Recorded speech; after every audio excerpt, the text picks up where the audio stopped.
So now we've looked at encrypting file system. I'd like to talk to you about another powerful encryption that we have in our Windows 10 environment. It's called Bitlocker. Bitlocker was originally released with Windows Vista, and it's also been improved over the years. Bitlocker is what we call an FDE, a full disk encryption. It's going to let you encrypt your entire hard drive or encrypt particular partitions if you want. Okay, so to use Bitlocker, I can do this various ways. I can go into File Explorer, right-click the drive, or I like to do it through Control Panel. So I'm going to open up Control Panel, all right, and then you're going to notice in Control Panel you have Bitlocker Drive Encryption. So I'm going to click on that, and then you're going to notice that it says that Bitlocker is turned off for my C drive. It's turned off for my E drive. I want to turn on Bitlocker. I can click Turn on Bitlocker. Now I want to show you that you're going to get an error message here. The error message is going to tell me that I do not have a TPM chip. Okay, now a TPM chip, this is called a Trusted Platform Module, and this is a special chip that's going to allow you to encrypt your hard drive, and it's going to store the encryption keys, the little mathematical encryption keys that'll decrypt your hard drive inside this little solid state chip. Okay, and it's meant to be like a tamper-proof thing. If somebody tried to get access to it, it can destroy the key and all that. And I always like to use the analogy. It's kind of like this. If you were going to imagine a safe in your mind, okay, that you would lock with the, let's say you're going to lock it with a key, okay, you wouldn't want to open up the safe, store your valuables in the safe, and then take the key and store it inside the safe and then shut it and lock it somehow, and then that you would lose the key, right?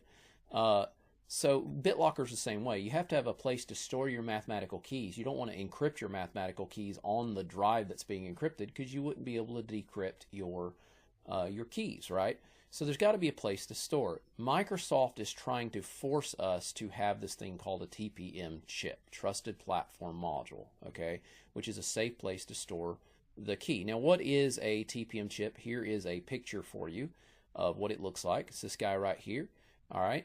And very nondescript chip. Most business class computers that have come out in the last 10 years usually do have this chip. Okay, so if you have a business class computer, you will have this chip. I'm using a virtual machine. I actually do have a TPM chip, but my virtual machine does not have that turned on. There is a way on virtual machines to turn it on, known as a virtual TPM chip, that lets you attach to the physical TPM chip in the computer, but I don't have that feature turned on.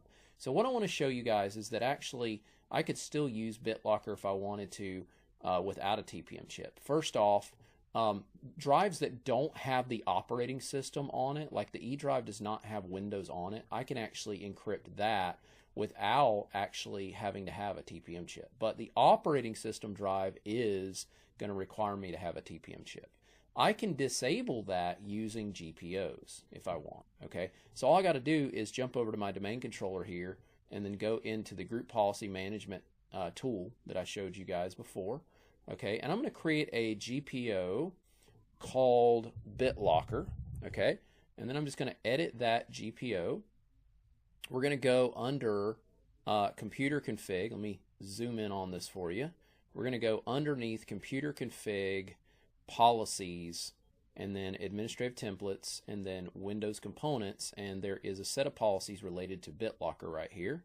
And what I'm going to go after is this operating system drives folder. That's where the policies are that require me to have Bitlocker right now, TPM for Bitlocker. So if I go there, I've got a policy over here called, let me adjust this, a policy called require additional authentication at startup. I'm going to double click on that. I'm going to enable this policy, and notice what we've got. Allow Bitlocker without a compatible TPM. So if I apply that policy, it's now enabled. If I apply that policy, and I'm going to apply this to New York. Well, let's just apply it to the whole domain. We'll apply it to the whole domain. You may not do that in the real world, apply it to the whole domain. You might just want to apply it to a particular OU, but I'm going to do it just to the entire domain. So now this policy is going to take effect in the entire domain. Now remember, I don't want to wait.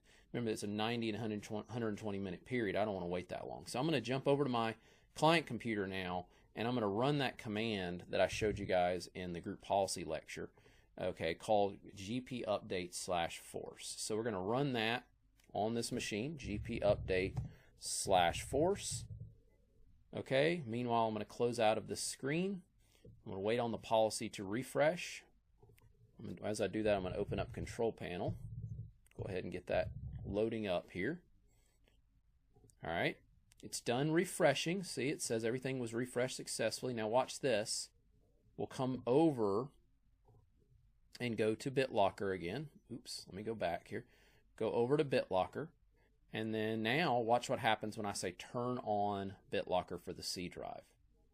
Okay, notice I did not get that error. So that policy took effect, and now I'm not being required to do it. Okay, so at that point I could enter a password, or I could have a flash drive. So my key will either be a password or a flash drive. I'm going to do a password. Okay, at that point I can put in my password, whatever I want that password to be. Okay, and then I'm going to go ahead and click next to that.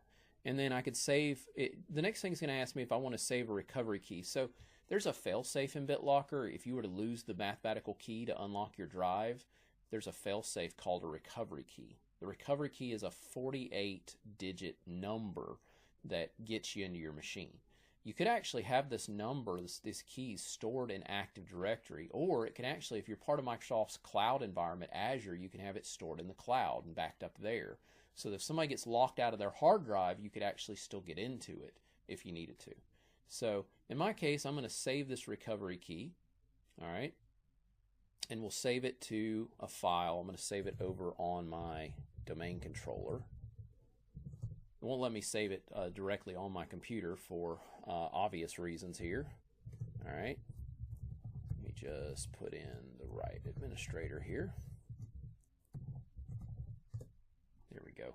So I'll save that on the C drive over there, and then I'll go show it to you here in just a second. So at that point, I can, now that I've saved my key, I can click next. It's going to ask me if I want to use the use disk space as well, or encrypt the entire drive. I'll say encrypt the entire drive. Okay, and then it asks me if I want to use the newer encryption or the older encryption. So if you have at least Windows 10 version 15.11, then you can use the newer encryption, which is a stronger encryption, or if you want to use the older for backwards compatibility with older operating systems like Windows 8, Windows 7, Vista, you would use compatibility mode. But again, that one's not as secure. So I'm going to say new, I'm going to click next, and it's going to say, do you want to run Bitlocker system check? And I could do that if I want. It'll run through and do a system check on the machine and make sure that the machine doesn't have any kind of corruption on it or any of that. And then at that point, it is going to want to reboot this machine and do the encryption on the drive. Okay, so at that point, it's telling me I gotta remove my disk, which is the Windows DVD. So now I'll say restart, and then it's going to do the restart process. Okay, so at that point, it's going to start rebooting. I'm going to jump over to here. That's going to reboot. When it boots up, it's going to prompt me for my password that I entered in, and then it'll unlock the drive for me. If somebody was to steal my drive and try to get access to the drive, they wouldn't be able to. They didn't know my password. A password, again, is still not as secure as storing this inside the TPM chip. You can actually pair this with smart cards as well. Let me go to the C drive here on this domain controller, and I'll go to C, and then here is that file that I saved on the C drive. This is the Bitlocker key right here. So this is that 48-digit number. If I was to get locked out of my drive, as long as I've got that number, I can unlock it. Okay. The identifier is just the number that identifies that drive. Every drive gets a unique identifier. This identifier is just to let me know that this is the right key that goes with the identifier. Okay. The identifier is not the key. This is the key down here. Okay. So I can always get into my drive if I need to get in my drive. Okay. All right.